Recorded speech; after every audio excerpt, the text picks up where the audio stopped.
అందరికీ మరణాతండి. దేవుని నామానికి మహిమ కలుగును గాక. వాక్యం చదువుకుందామండి.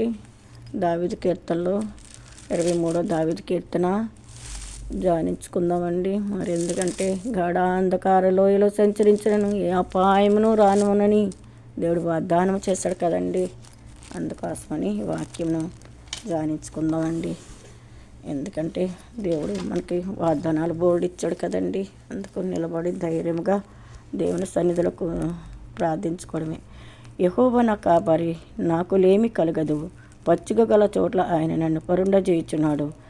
శాంతికరమైన జలముల యొద్ద నన్ను నడిపించుచున్నాడు. నా ప్రాణమునకు ఆయన సేద తీర్చుచున్నాడు. తన నామను బట్టి నీతి మార్గమును నన్ను నడిపించుచున్నాడు. గాఢాంధకారపు లోయలో నేను సంచరించినను ఏ అపాయమునకు భయపడను. నీవు నాకు తోడయుందువు. నీ దుడ్డికర నీ దండము నన్ను ఆదరించెను. నా శత్రువుల ఎదుట నీవు నాకు భోజనం సిద్ధపరిచి ఉన్నావు. నూనెతో నా తల ఎంటి ఉన్నావు. నా గిన్నె నిండి పొర్లుచున్నది. నేను బ్రతుకు దినములన్నీ కృపాక్షేమములే నా వెంట వచ్చును. నేను చిరకాలము యెహోవా మందిరంలో నీ నివాసము చేసేదను. ఆమేన్. ఈ పరిశుద్ధ వాక్యం వెనకల్లో దీవించి ఆశీర్వదించి మదిలో ఫలింపచేయనుగాక. ఆమేన్. ఎందుకంటే దావీదు కీర్తనలో దావీదు గారు అంటున్నారు, యెహోవా నా కాపరి, నాకు లేమి కలగదు. పచ్చిక గల చోట్ల ఆయన నన్ను పరుండజేయుచున్నాడు. శాంతికరమైన జలముల యొద్ద ఆయన నడిపించుచున్నాడు. తన నామను బట్టి నీతి మార్గంలో నన్ను నడిపించుచున్నాడు.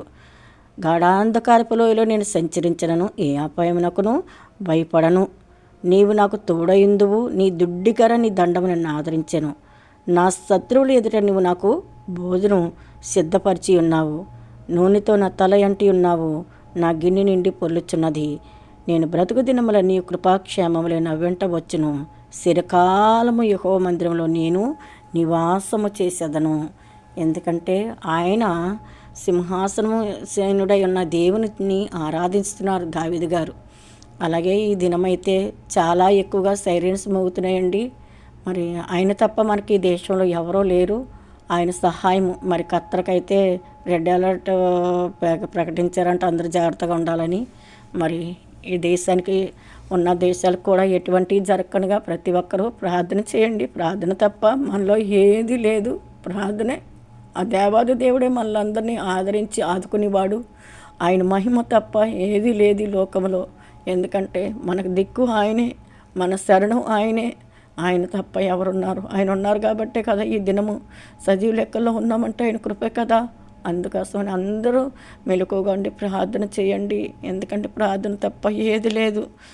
ఎందుకంటే నీ ప్రార్థన దేవుని ఆలకించి దాన్ని దేవుడు నెరవేరుస్తాడని నమ్ముచున్నాను. ఎందుకంటే ఆయన తప్ప మనకి ఎవ్వరు ఈ దేశంలో కానీ రాష్ట్రంలో కానీ పట్టణంలో కానీ ఆయన కంచి దాటగా శత్రువులకు సాధ్యమా అన్నారు. ఏమైనా చేయగల శక్తిమంతుడు కనుక అందరూ ప్రార్థన చేయండి. ఓకేనండి. అందరికీ మరణాత.